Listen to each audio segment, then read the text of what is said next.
सबों का living happily में मैं नरेंद्र कुमार सहृदय स्वागत करता हूं। मित्रों, आज हम बात करने जा रहे हैं जयंती का। क्यों हम महापुरुषों का जयंती मनाते हैं। अक्सर हम देखते हैं महान व्यक्तियों का जन्मदिन ही उनकी जयंती के रूप में मनाई जाती है।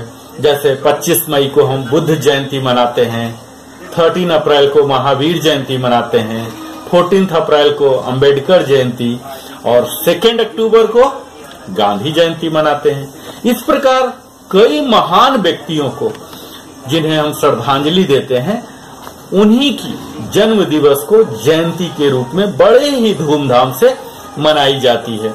और गांधी जयंती को तो भारत जैसे देश में एक राष्ट्रीय छुट्टी के दिवस के रूप में मनाया जाता है, राष्ट्रीय त्योहार के रूप में मनाया जाता है।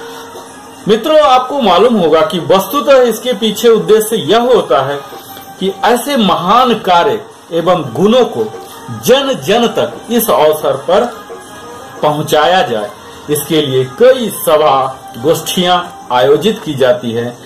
इनमें सभी श्रद्धालु वक्ता उन महापुरुष के बारे में अपने अपने विचार व्यक्त करते हैं।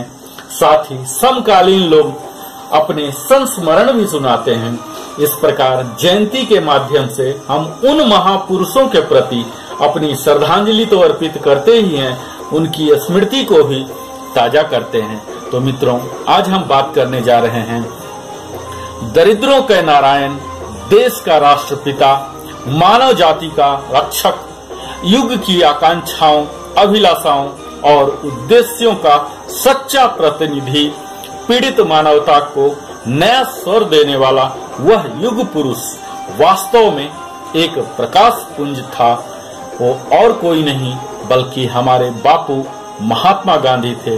उन्होंने युग युगीन सभ्यता, संस्कृति, आदर्शों और शिक्षा पद्धति को युग धर्म के अनुरूप एक जीवन रूप प्रदान कर वास्तव में एक महत्वपूर्ण कार्य किया था।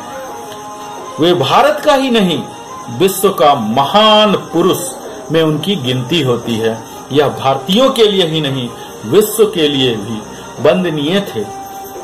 समस्त संसार महात्मा गांधी को उनके देश प्रेम, त्याग, तपस्या, सत्य, अहिंसा, करुणा, मैत्री भाव, ईमानदारी तथा निष्कपट व्यवहार के कारण जानती है।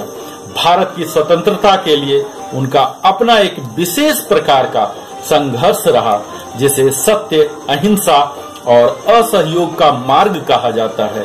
यह स्वदेशी का व्रती था, भारतीय संस्कृति का अनन्यतम पुजारी थे, राष्ट्रीयता का प्रबल समर्थक थे। फिर भी वह अंतरराष्ट्रीयता का विरोधी नहीं थे।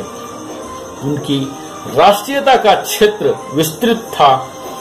संपूर्ण विश्व उनके लिए राष्ट्र था। संसार का प्रत्येक मानव उनके लिए भाई था। तो महात्मा गांधी का जन्म 2 अक्टूबर सन 1869 में गुजरात के पोरबंदर में हुआ था। गांधी जी का पूरा नाम मोहनदास करमचंद गांधी था। महात्मा गांधी के पिता करमचंद गांधी, जो राजकोट के दीवान हुआ करते थे। गांधी जी की माता श्रीमती पुतलीबाई एक धर्मपरायण नारी थी, जो जीवन को जीने वाली भारतीय नारी थी। गांधी जी की माता बड़े ही सीधे स्वभाव की, शांत रहने वाली महिला थी, जिनकी वजह से महात्मा गांधी जी का स्वभाव भी ठीक उनकी तरह ही हो गया। इनके माता पिता बड़े ही साधारण व्यक्तित्व के लोग थे। उनका जीवन साधारण लोगों की तरह ही था। इनकी शुरुआती शिक्षा पोरबंदर में पूर्ण हुई थी।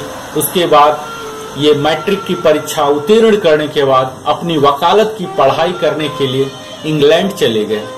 जब गांधी जी की वकालत पूरी हो गई तो उन्होंने भारत वापस आकर अपनी वकालत शुरू की। गांधी जी को एक मुकदमे के चलते भारत छोड़कर कुछ दिनों के लिए दक्षिण अफ्रीका जाना पड़ा और वहां उन्होंने भारतीय लोगों की दुर्दशा देखकर उन पर यह एहसास हुआ कि ये बहुत ही गलत हो रहा है। हम भारतीय लोगों के साथ इसे बदला जाना चाहिए, नहीं तो हमारे आने वाले वंश इसी तरह रंग भेद और छुआछूत की बीमारी से ग्रस्त रहेंगे। गांधी जी ने बड़े बड़े आंदोलन चलाए और जीते भी। इन आंदोलन को जीतने की सबसे बड़ी वजह मानव कल्याण के हित में था। राष्ट्रीय स्वतंत्रता के अमर सेना नायक राष्ट्रपिता महात्मा गांधी का पूरा नाम, जैसा कि हमने बताया, मोहनदास करमचंद गांधी था। गांधी जी बाल्यकाल में भूत प्रेतों से काफी डरा करते थे। एक बार उनकी बूढ़ी नौकरानी ने उनको धीरज देते हुए कहा था कि जब डर लगे तो राम नाम का जप कर लिया करो, डर अपने आप समाप्त हो जाएगा।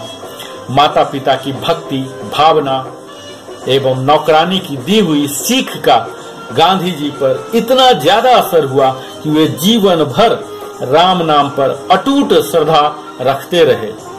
मृत्यु के समय प्रायः बहुत कम लोग होते हैं जो राम का नाम लेते हैं, किंतु गांधी जी ने हे राम कहकर अपने प्राण त्यागे थे।